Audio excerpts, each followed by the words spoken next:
apa kabar? Semoga Anda dalam kondisi sehat karena kini saatnya Anda menyimak berita Jawa Timur bersama saya Rizka Dior. Sejumlah berita pilihan akan kami sajikan kepada Anda dan berikut 3 berita utama hari ini. Gunung Semeru masih erupsi dan mengeluarkan abu setinggi 1.000 meter. Warga diimbau tetap waspada.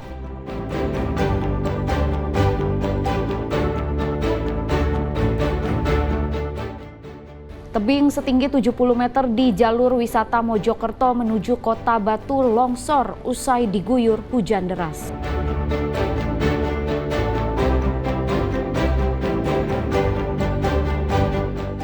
Peringati Hari Guru Nasional, guru di SMP Negeri Sukorame Lamongan mendatangi rumah siswa kurang mampu untuk memberikan bantuan.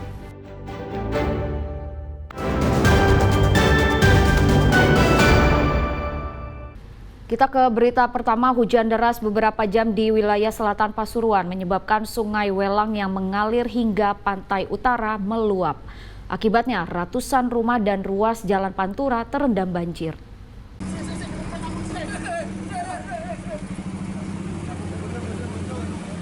Tim SAR gabungan menurunkan 2 perahu karet di permukiman warga Kelurahan Karangketuk, Kecamatan Gading Rejo, Kota Pasuruan, Senin malam. Wilayah ini menjadi target tim SAR gabungan lantaran menjadi daerah yang paling parah terdampak banjir kiriman, di mana air telah mencapai 2 meter di beberapa titik. Tim SAR langsung menyisir rumah-rumah warga dan mengevakuasi sejumlah warga, termasuk seorang perempuan lansia yang tengah sakit. Evakuasi berikutnya, tim juga berhasil membawa seorang ibu bersama 2 orang anaknya yang salah satunya masih balita. Badan Penanggulangan Bencana Daerah atau BPBD Kota Pasuruan mencatat banjir merendam 3 kelurahan, yakni Kelurahan Karangketuk, Kerapiak Rejo, dan Randusari. Menurut Kepala Seksi Kedaruratan BPBD Kota Pasuruan, banjir terjadi karena luapan Sungai Welang setelah hujan deras mengguyur wilayah selatan Kabupaten Pasuruan. Aliran Sungai Welang, tepatnya di Jembatan Keraton, terdampak dari curah hujan di hulu sangat tinggi sehingga mengakibatkan volume air di Jembatan Keraton di Sungai Welang pada hari ini merupakan titik tertinggi yang selama ini, mencapai 640 cm di atas permukaan sungai. Selain ratusan rumah warga, banjir juga merendam jalan Pantura di wilayah perbatasan kota dan Kabupaten Pasuruan. Hingga Selasa pagi, banjir masih mengenangi permukiman dan jalur Pantura Pasuruan, meski tinggi air berangsur surut. Dan Ari Gafur dan Sri Rama melaporkan dari Pasuruan. Hingga sepekan pasca erupsi, aktivitas vulkanik Gunung Semeru masih terjadi. Secara visual, Gunung Semeru teramati mengalami 8 kali letusan erupsi dengan tinggi kolom abu mencapai 1.000 meter. Petugas terkait mengimbau masyarakat tetap waspada karena status Gunung Semeru masih di level 4 awas. Erupsi Gunung Semeru ini terekam kamera CCTV yang berada di pos pengamatan Desa Oro-Oro Ombo, Kecamatan Pronojiwo, Lumajang.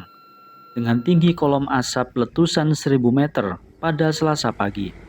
Berdasarkan data pos pengamatan Gunung Api Semeru, secara visual gunung api tertinggi di Pulau Jawa tersebut mengalami 8 kali letusan erupsi sejak Selasa dini hari. Hal itu diperkuat kesaksian warga di lereng Gunung Semeru yang mengaku sering mendengar suara letusan. Sering. Tadi malam 4 kali. Masyarakat di sini sudah terbiasa atau gimana Pak dengan suara-suara letusan gitu? Ya biasa, tapi kalau nggak keluar suaranya itu bahaya Mas. Apa yang ditakutkan masyarakat sini Pak? Ya kalau meletus itu orang ya takutnya lava gitu, makan panas tuh Mas. Kalau pagi ini tadi jenengan sudah dengar suara letusan berapa kali? 2. Ketua Tim Tanggap Darurat Erupsi Gunung Semeru, Badan Geologi, mengimbau warga untuk tetap waspada, mengingat aktivitas vulkanik Gunung Semeru masih fluktuatif. Selain erupsi awan panas, Gunung Semeru juga menyimpan bahaya sekunder, yakni banjir lahar hujan. Sebetulnya kan Gunung Semeru itu kalau kita lihat dari kondisi geologinya itu masuk kepada gunung api dengan sistem terbuka ya. Sistem terbuka ini yakni apabila ada tekanan atau misalnya ada suplai dari bawah, ada magma yang naik ke atas mendekati permukaan itu, dia akan langsung dilontarkan atau yang akan dilepaskan menjadi erupsi. Sehingga tidak terjadi akumulasi yang besar dan tidak terjadi akumulasi yang lama.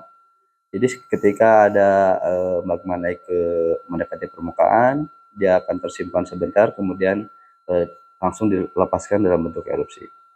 Hingga saat ini status Gunung Semeru masih berada di level 4 awas. Berdasarkan rekomendasi PVMBG, masyarakat dilarang melakukan aktivitas apapun di radius 8 km dari puncak dan 20 km di sepanjang aliran lahar Gunung Semeru. Nur Salim dan Sri Rama melaporkan dari Lumajang.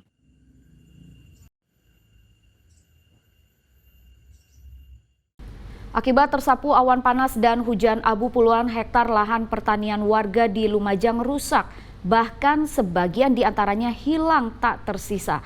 Meski ada tanaman yang selamat dari terjangan erupsi Semeru, namun akan terancam gagal panen jika tidak dirawat ekstra.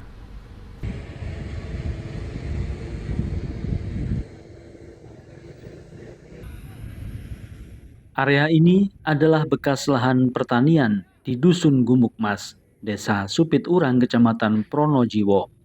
Hamparan pasir ini sebelumnya adalah lahan pertanian yang hijau berseri. Akibat timbunan material vulkanik, tanaman hilang tak tersisa. Sedikitnya tercatat ada 47 hektar lahan di Desa Supit Urang terdampak oleh erupsi pada Rabu 19 November lalu. 12 hektar lahan pertanian diantaranya musnah, tertutup abu dan pasir. Meski demikian, masih ada lahan pertanian yang selamat dari terjangan erupsi Semeru. Salah satunya dimiliki Mat Juri, warga Desa Supit Urang. Petani tersebut memiliki sekitar 1.200 meter persegi lahan pertanian cabai yang selamat dari terjangan awan panas maupun material vulkanik saat erupsi terjadi. Namun tanaman cabai Mat Juri terancam gagal panen akibat paparan hujan abu yang terjadi hampir setiap hari. Agar tidak busuk ataupun mati, Mat Juri harus merawat ekstra tanaman cabai dengan rutin membersihkannya dari paparan abu vulkanik. Pupusnya yang rusak, kena abu panas. Oh gitu. Berarti harus ada perawatan ekstra, Pak? Harus Lebih dari biasanya. Biasanya apa yang dilebihkan perawatannya? Biasanya umpama 5 mili harus 10 mili obat-obatnya. Kemudian nyemprotnya berapa hari sekali, Pak? 2 hari 1 kali. 2 hari 1 Lah kali. 2 hari. Oh. Ini memang seberapa tebal kemarin abu vulkanik di tanaman jenengan, Pak? Lebih tebal kalau kemarin.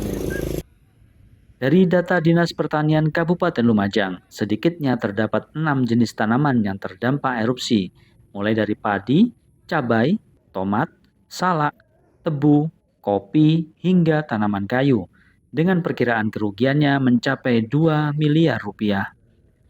Nur Salim dan Sri Rama melaporkan dari Lumajang.